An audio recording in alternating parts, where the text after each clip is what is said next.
客家子弟异乡落地生根，却不忘本，感动时刻。今天我们继续在马来西亚沙巴州拥有20万名的客家人，这些海外客家乡亲都非常的团结。为了要延续客家文化，他们集资了台币1亿元。那么，因为他们希望有共同的精神堡垒，可以聚会、办活动、展览客家文物，希望有这么一个聚会场所，因此筹备了沙巴客家大厦。而现在呢，让海外的客家文化希望能够在这里延续下去。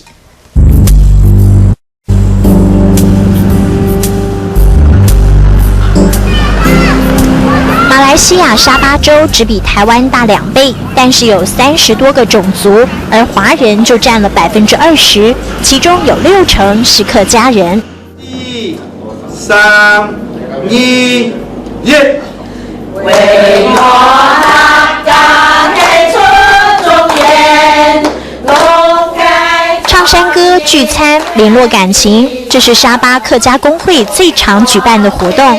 手连手，心连心，客家山歌一首接一首，经常交流，就是希望延续客家文化。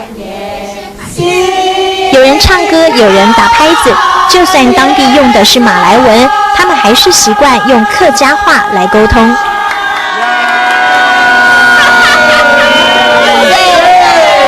吃客家菜，聊客家传统。可惜的是，活动只能在饭店或是用租借而来的场地聚会，所以在沙巴的客家力量动起来，合作兴建客家大厦。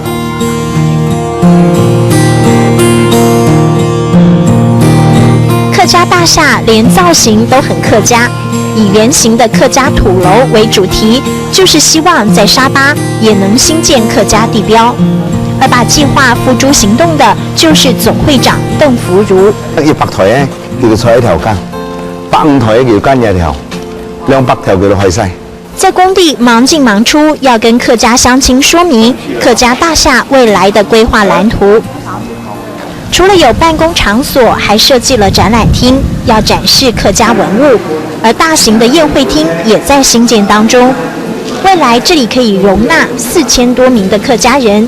凝聚海外客家情。香港擺台攝翻啊，延續啦，佢擺200座啊。香港佢費用啊，用椅子嚟啊，一種店嚟坐啊，佢用了5000元。只是要打造客家的精神堡垒，真的很不简单。2003年动土之后，整整花了1亿多台币，每一分錢都是會員自掏腰包。每一個客家人都希望能夠負擔。拿出50塊錢來建這個客家大廈，大家一起去泉州去訪問，去落捐，叫客家人要捐一點款，把這個客家大廈給建起來，團結我們客家人的族群。聚沙成塔，每位客家人都出一份力。明年客家大廈就要完工。客家工會有信心好好經營，因為這裡可是沙巴客家人團結一心的精神象徵。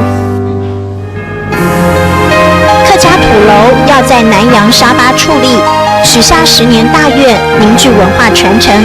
客家子弟在海外打拼不忘本，一磚一瓦構築感動時刻。